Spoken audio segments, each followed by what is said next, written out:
சந்திக்க போகின்றோம் பிவி சீனிவாஸ் ஐயா அவர்களை.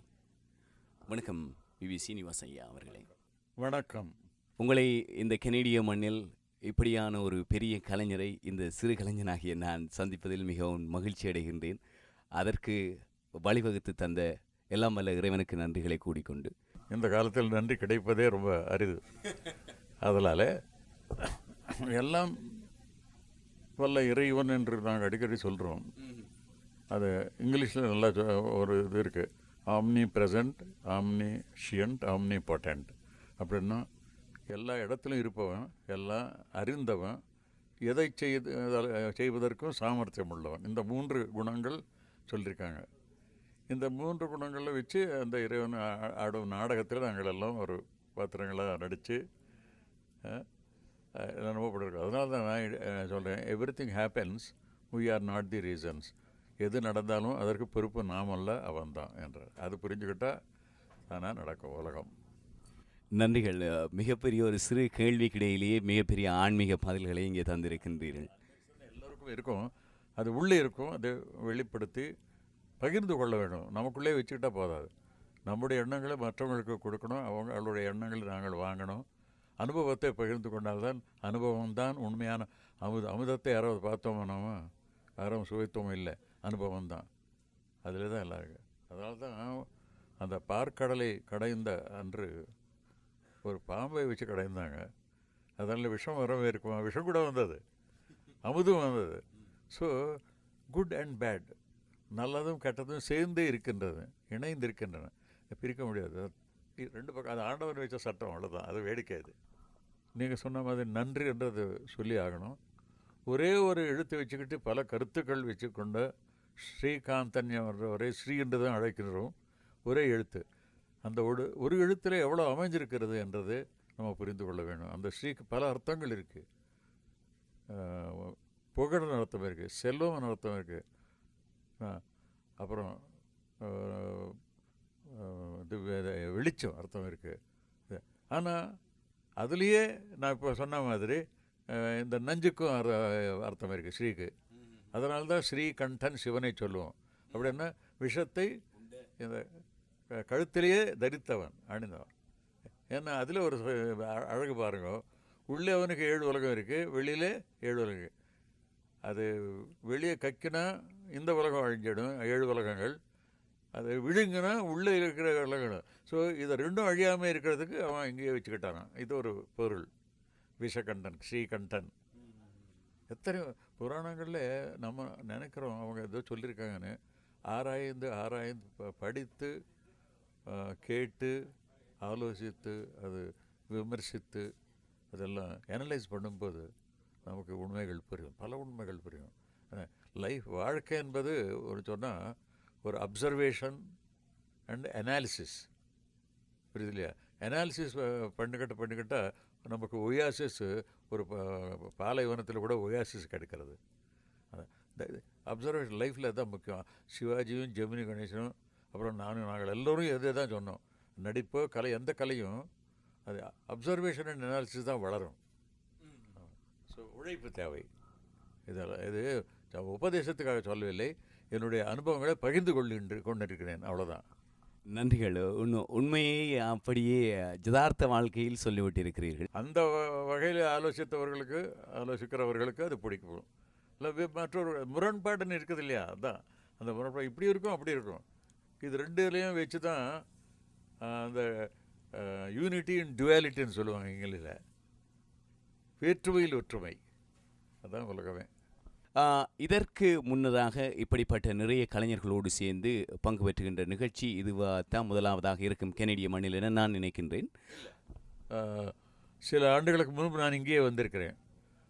அதுவும் விஸ்வநாதன் எம்எஸ்வி. அது ஒரு அதிசயமான விஷயம் என்னென்னா, எம்எஸ்வி அவர்களுக்கு எனக்கும் ரொம்ப பொருத்தங்கள் பல இருக்கின்றன. அது சொல்ல ஒரு புத்தகமே எழுதலாம். அவருடைய நாடி சாஸ்திரத்தில் என்னை பற்றி 2 பேராக வந்திருக்குதான். அது ஒரு நாடி சாஸ்திரம் சொல்லியிருக்கான். நாடி தெரியும் இல்லையா, நாடி படிக்கிறோம், அந்த ஒரு சாஸ்திரம் இருக்கிறது, அதில் சொல்லியிருக்கான். அது எனக்கு ஆச்சரியமானது.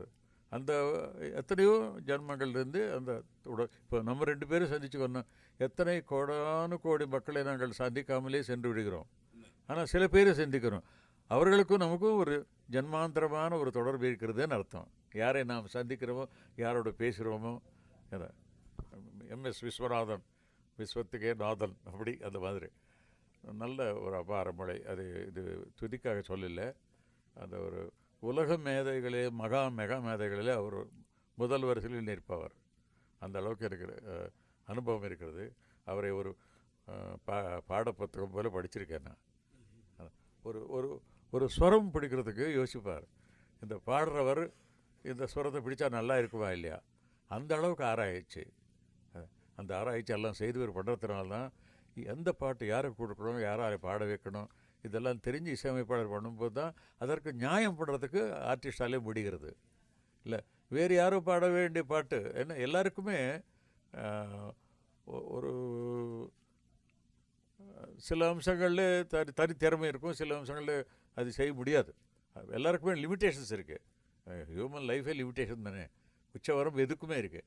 அதனால் அந்த வரம்புகளை அறிந்து நம்ம வேலையில் அந்த திறமையை பயன்படுத்தினால் அதிகபட்சமான ஒரு விளைவு வரும். அதனால் நன்றிகள். உங்களுடைய கடந்த கால சினிமா துறை வாழ்க்கையில் உங்களுடைய பாடல்கள் அங்கே பதிவு செய்யப்படுகின்ற போது உங்களுக்குள் மறக்க முடியாத சம்பவங்கள் ஏதாவது உங்களுடைய மனதை நிச்சயமாக பாதித்திருக்கும், இளம்பராயத்திலிருந்து இப்போதைய பெராம்பரை. அந்த வகையில் உங்களை இன்று அது சந்தோஷமாக இருந்தால் என்ன, அதாவது உங்களுடைய தொழில் சம்பந்தமாக இவ்வாறு எந்த விடயம் உங்களை பாதித்திருக்கின்றது? திடீரென்று கேட்டால் நினைவு வரதில்லை. பல நிகழ்ச்சிகள் நடந்திருக்கின்றன, அதில் ஐயமே இல்லை. ஒரு விஷயம் அவசியமாக நான் கூற விரும்புகிறேன். சின்ன வயசிலிருந்து எனக்கு இசை என்றால் உயிர். காரணம், எனக்கு அம்மா ரொம்ப நல்ல பாடகி, நல்ல குரல், பக்தி உள்ளவள். ராமன் பேர் சொல்லியே புண்ணியலோகம் அடைந்தாள். அப்படிப்பட்ட அம்மாவுக்கு பிறந்த நான் அந்த அம்மாவில் ஒரு அம்சம் அந்த குரலில் அவள் கொடுத்துருக்கிறாள். அது பல பேர் சொல்லும்போது எனக்கு அதை அவளுக்கு நன்றி செலுத்துகிறேன் நான். காரணம், இந்த இசை என்றது தான் உண்மையில் இசை ஒரே வார்த்தையில் சொன்னால் நாதம், சவுண்டு. அந்த நாதம் தான் மொழி. நமக்கு வார்த்தைகள் அப்புறம் தான் பிறந்திருக்கு. பிறந்த உடனே நாங்கள் யாராவது அம்மா கூட சொன்னோமோ இல்லை, அவ்வளோதான், சவுண்டு தான், அதான் மொழி. அதுக்கப்புறம் சூழ்நிலையை பொறுத்து ஒரே அம்மாவை ஒரு இடத்துல மதுரன்றுவாங்க, ஒரு இடத்துல உம்மானுவாங்க, ஒரு இடத்துல மாதரன்னு சொல்லுவாங்க. ஒரே அம்மாவுக்கு தான். அதனால் ஒரே கடவுளுக்கு எத்தனை பேர் இருக்கிறதோ அந்த மாதிரி இந்த மொழிக்கு கூட பல பேர்கள் இருக்குது. அந்த பேர்கள் தான், சொற்கள் வித்தியாசம், பொருள் ஒன்று தான். அதனால் இந்த இசைன்றது தான் எல்லோரையும் மயக்கி பிரிந்து போன உள்ளங்களையும் சேர்க்கக்கூடிய வல்லமை உள்ளது இசை என்ற ஒரு கலை. அதுக்கு தான் எல்லா கலைகளும் டிவைன், தெய்வீகமானவை. ஆனாலும் மியூசிக் இஸ் டிவைன் என்ற ஒரு பழமொழி நிலையாக நிற்கிறது. ஆர்ட்ஸ் ஆர் ஆல் டிவைன், எல்லாமே தெய்வீகமானது தான். ஆனால் மியூசிக் இஸ் டிவைன் பர்டிகுலராக சொல்கிறோம். காரணம், அந்த நாதத்தில் லயிக்கும்போது, ஒரு கச்சேரி நடக்கும்போது அந்த பாடகரோ பாடகியோ இல்லை 2 பேரும் யார் பாடினாலும் ஸ்ருதியில் பாடும்போது அந்த ஸ்ருதியிலே எல்லா மனங்களும் லயிச்சிடும். இத்தனை மனங்களும் லயிச்சிடுவோன்னா ஒன்றாயிடும்னு அர்த்தம். அதுதான் சீக்ரெட், இசையினுடைய சீக்ரெட். அதனால தான் இசைன்றதில் உயிர் ஊட்டக்கூடிய ஒரு அமுது என்றால் அதுதான் இசை. நன்றிகள் ஐயா. அதனால் எல்லோரும் யார் பாடினாலும் சரி மேடையில் அவங்களுக்கு ஊக்கமளித்து ரசித்து அவர் திறமையை காட்டிலும் அதிகமாக பாடக்கூடிய சக்தி அவங்களுக்கு தர வேண்டும், எந்த கலைஞர்களுக்கும். அது என்னுடைய வேண்டுகோள். ஏன்னா இப்போது எப்படிப்பட்ட மகா மேதையான பாடகர் வந்து பாடிக்கொண்டிருந்தாலும் ரசிகர்கள் அதை கூர்ந்து கவனித்து கேட்டு ரசிக்கும் பொழுது தான் அவங்களுக்கு ஊக்கமே வரும். இப்போ இவங்க பாட்டுக்கு பேசிக்கிட்டே இருக்காங்கன்னு நினச்சிக்கோங்க, அந்த கான்சன்ட்ரேஷன் தேவை.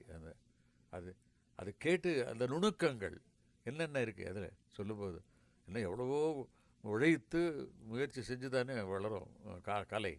அப்படிப்பட்ட கலையில் என்னென்ன நுணுக்கங்களும் அவங்க ப்ரெசென்ட் பண்ணுறாங்க, என்னென்ன நமக்கு வழங்குறாங்க எனது கருத்து. நம்ம நமக்கு நாளும் நம்ம கடமைகளும் வேலைகளும் உண்டு. ஒரு நிகழ்ச்சிக்கு வரும்போது அந்த நிகழ்ச்சியிலே நம்ம மனத்தை செலுத்தி அதை கேட்டு பாராட்டும் பொழுது, அந்த பாராட்டு என்றது ஒரு பெரிய வார்த்தை. பாராட்டு, பாராட்டி பார் ஆட்டு, பாறை ஆளு என்ற அர்த்தம். அது ஆட்டு விடு அந்த கலை திறமையினால. அதனால் கான்சன்ட்ரேஷன் நமக்கு எல்லாம் முக்கியம். அந்த அதில் ஒரு நம்ம லயம்னு சொல்லுவோம், இசையில் லயம். லயித்து நம்ம ரசித்து கேட்கும்போது தான் பாடகருக்கும் ஊக்கம் வரும். மேலும் மேலும் அது மெருகு ஏற்றக்கூடிய ஒரு சக்தி அவங்களுக்குள்ளே வளரும், ஓங்கும். அதனால் எல்லாரையும் கேட்டுக்கொள்வது அமைதியாக, ஒவ்வொரு வார்த்தையும் கூர்ந்து கவனித்து ரசித்து எங்கள் எல்லோருக்கும், ஒவ்வொரு கலைஞருக்கும் ஊக்கமளித்து இந்த விழா, இந்த நிகழ்ச்சி வெற்றி பெற வேண்டும் என்றால் அது பொறுப்பு கேட்போர் ரசிகர்களுக்கு தான் உண்டு. அது நம்மால் இல்லை, நமது எப்பொழுதுமே அதே போடணும். ஆனால் அவங்க ரசித்து பாராட்டும் பொழுது தான் இதில் வெற்றி பெறக்கூடிய லட்சணங்கள்லாம் அமையும் அதுக்கு, அந்த விழாவுக்கு. அதனால் அவங்க தான் எங்களுக்கு தெய்வங்கள், அவங்களுக்கு நாங்கள் தொண்டர்கள். ரொம்ப நன்றி ஐயா.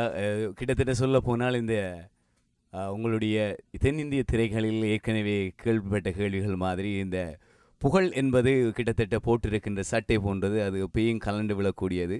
புகழ் எலும்பு ஒரு மனிதன் பணிய வேண்டும் என்பதற்கு நீங்கள் இங்கே கண்ணுக்கு முன்னுக்கு உதாரணமாக இருக்கிறீர்கள். உங்களை நிச்சயமாக ரசிப்பார்கள் கனடிய ரசிகர்கள். உங்கள் தலையில் அந்த தலைப்பாகை என்கின்ற தமிழர்களின் தலைப்பாகை பதிலாக இருக்கின்றது. இதற்கும் உங்களுக்கும் என்ன தொடர்பு? இதற்கும் எனக்கு மட்டுமில்லை, ரசிகர்களுக்கும் தொடர்பு. காரணம் என்னவென்றால், இதற்கு முன்பு நான் வெள்ளையும் கருப்பும் சேர்ந்த ஒரு தனிப்பட்ட முறையில் ஒரு தொப்பி அணிந்து கொண்டிருந்தேன், எல்லோரும் பார்த்துருப்பாங்க. ஆனால் இது ஒரு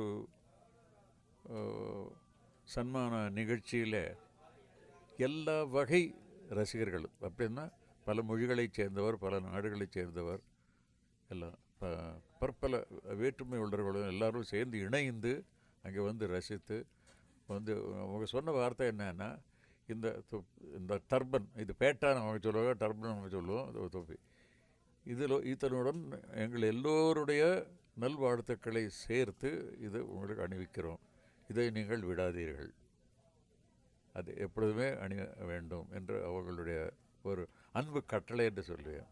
அந்த அன்பு கட்டளைக்கு இணங்கி நான் இதை எப்பொழுதும் அணிந்து கொண்டே இருக்கிறேன். நன்றிகள் ஐயா. உங்களை சந்திப்பதற்கு இந்த நேரத்தை வழங்கி தந்த அனைவருக்கும் நன்றிகள். வணக்கம்.